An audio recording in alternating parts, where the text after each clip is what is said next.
Yo, welcome to Bhroman Braapsody. This is where we review cars and motorcycles. I'm the host for your motorcycles and the punk does the cars. Today we are back again at Motorcycles of Greensboro with guess who? It's the man, the myth, the legend. It's the professor. How are you, sir? Bro, good to see you, man. Welcome back. Thank you, thank you. It's good to be back. It's a beautiful day. And what do we have here today, Professor? Oktoberfest, right? We are in the middle of going with Oktoberfest. Oktoberfest. Yes. So we are still in Germany. Bro, I'm sorry, I forgot the beer.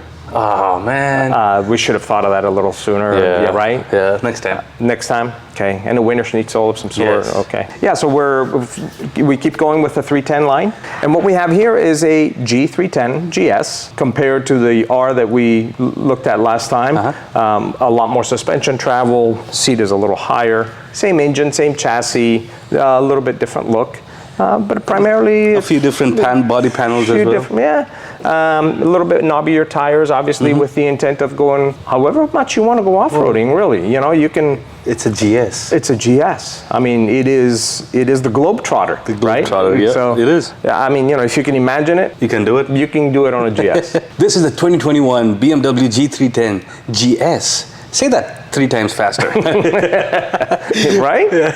Tongue twister.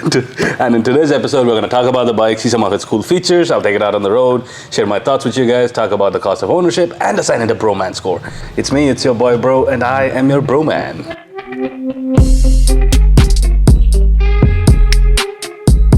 BMW. You can't have a lineup and not include a GS to the lineup, right? Absolutely. Gotta have a GS. And this year marks the 40th anniversary of the GS. As we keep going with this Oktoberfest, we're going to start looking at some of the special editions, paint jobs that BMW produced in order to be able to celebrate their 40th anniversary of the GS.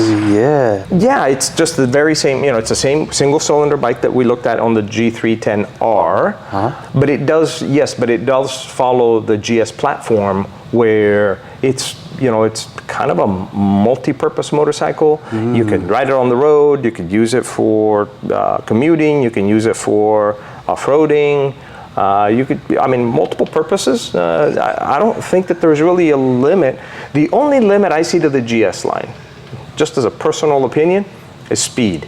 They're just not really made for, speed. They're not. They're made for comfort, ergonomically comfortable.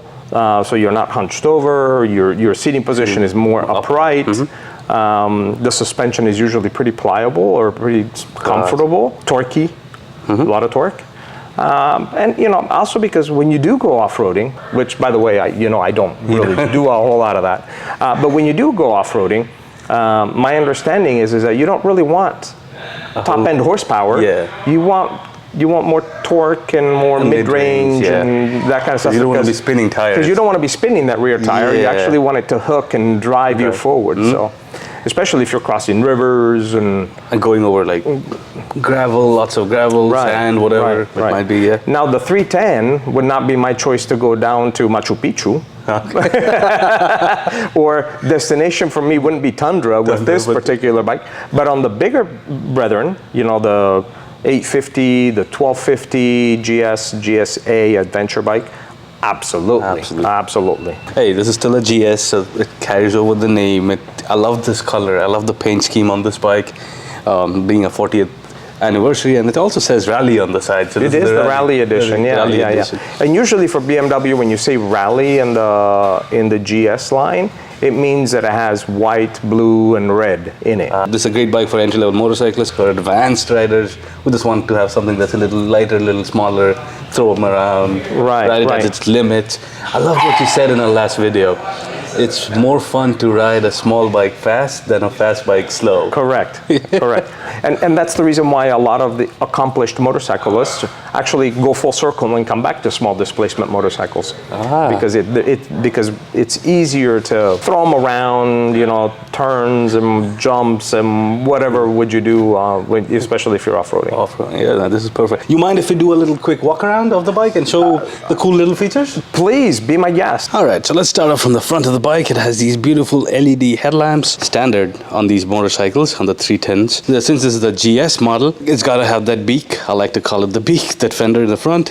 It says it's a Rally edition. The black, the blue and the red look beautiful. This has inverted front forks. The front suspension on motorcycles consists of 2 parts. There's a larger tube and a smaller tube. The smaller tube goes in and out. The larger tube stays stationary.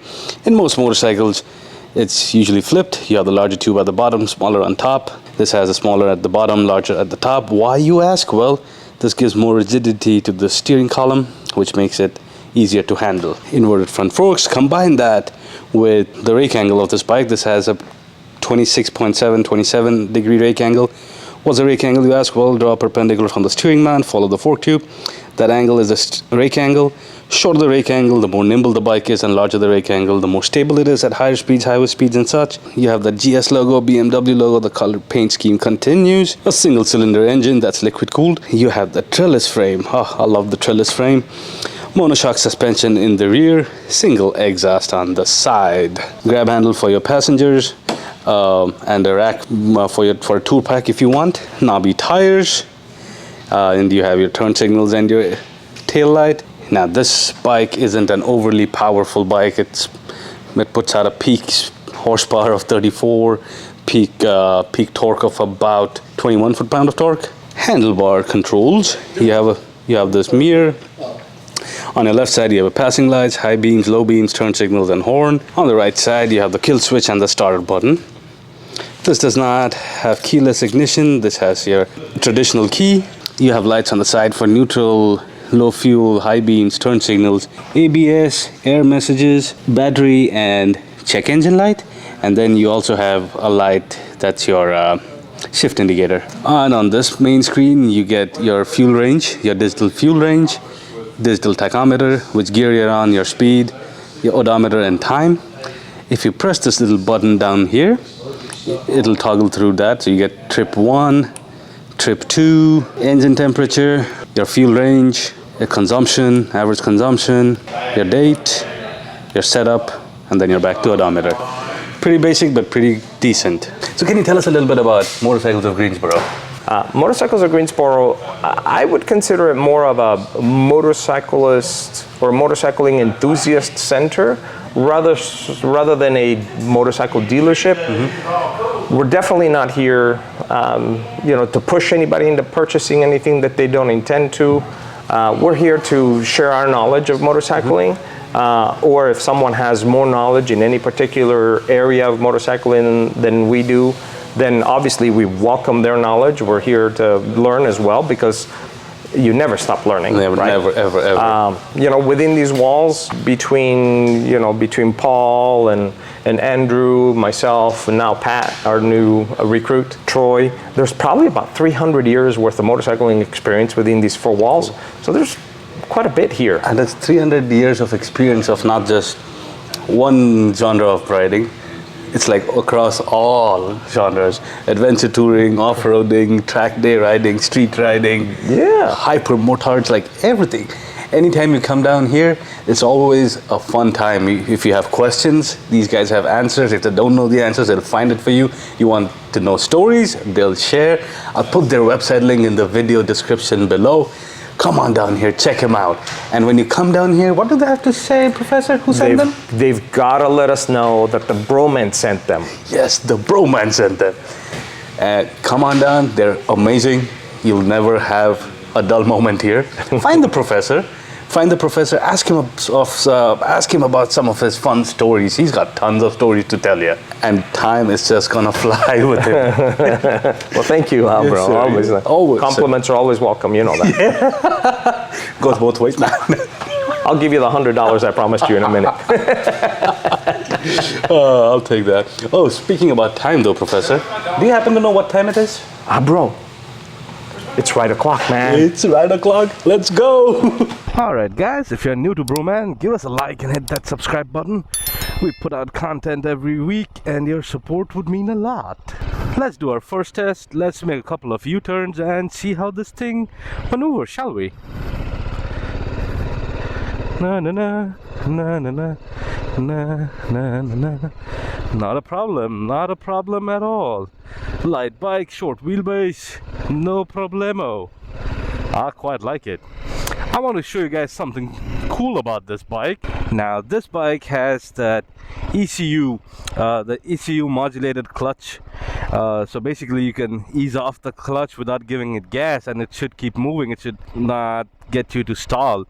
Now if you dump the clutch, it will stall, but if you let it go gently, see my right hand's off, just resting it here, and I'm easing off the clutch. And we're moving. We are moving at 6-7 miles an hour. Pretty cool.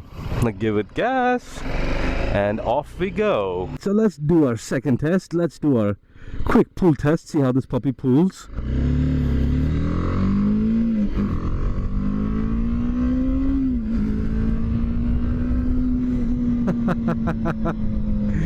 It's a 310cc bike, putting on a peak horsepower of 34, 21 foot-pound of torque. Yeah, it's not gonna be the quickest off the line, or it's not gonna have a lot of power behind it, but that's okay. That's not what it's meant for. It's this, especially this in its GS avatar, it's not supposed to be the quickest of the lot. Let's check out the brakes. Good brakes, pretty decent brakes. Now I am 5'10" with a 31-inch inseam. I can flat foot this bike quite well. It looks like a very tall bike, but actually when you get on it, it's not. It's not bad. Now let's talk about the first impressions. I don't have a big fairing, a big windshield, none of that here. So that means there's not much of wind protection. It's a nice warm day today, so the wind is not a problem at all. And the seating position is quite good. I'm sitting up upright, and I'm not leaned over for the handlebars. I'm not sitting back like you would in a cruiser, but you're sitting quite upright. The seat is a nice comfortable seat. It has that nice cut to it, so it gives you a nice little support for your lower back as well. My legs aren't bent weirdly. This tank has this nice cutout on each side for your legs to go with, I guess, and it's quite good. Feels quite good. Not a lot of power, but that's not what it's meant for. Now since this is the GS, this has those knobby tires. So one thing I've learned about the knobby tires is don't go leaning the bike too much, or they will not hold up. The tires, the grip, no. Could you use this bike as your daily commuter? Yeah, you could. This could be a good bike for daily commuting. This has those little brackets for your panniers and your tool pack, so you could probably add those on for to store stuff in them when you're traveling or commuting. Yep, this could be a good commuter. Is this a bike for touring? Well, not really. I mean, if you're gonna go long distance touring, no, this is not the bike for you. And wind protection there's none. Storage space, none. You could add your panniers and tool pack, but yeah, probably wouldn't go long distance touring on this. The seat is quite comfortable, so you could probably get a couple of 100 miles out of it. But if you want to go interstate and all that, yeah, probably not the best option. Now, is this a good bike for beginners? Yeah, it is. These 310, this 310 lineup of BMW, it's great for beginners. It's light, it doesn't cost too much. It's around the $7,000 range. It's very light, it does not have a lot of power. So these are bikes you can start riding with, learn how to use the clutch, the gas, the balancing, leaning, all of that. So this is a great bike for beginners in my opinion. And since it's a GS, you can do GS stuff with it as well. Take it through some gravel, through some mud, whatever. This has a similar geometry as the 1250 GS's, and so yeah, should be a good beginner GS bike, a good beginner bike. What about the cost of ownership? Let's hear from the punk. So this requires a first break-in service at 600 miles and a service every 6,000 miles or 1 year, whichever comes first. These services should cost you about $300. The tires on this motorcycle should get you about 10,000 miles. A lot of it would depend upon how you ride. Tires on these motorcycles cost about 500 bucks. So over a 2-year period, assuming you ride 5,000 miles a year, you would need 3 services and a set of new tires. That's a total of $1,400 divided by the number of days. It's about $1.9 a day. Let's assign it a score, shall we? On the looks, it's a 7.5 out of 10. On the Braap, it's a 5 out of 10.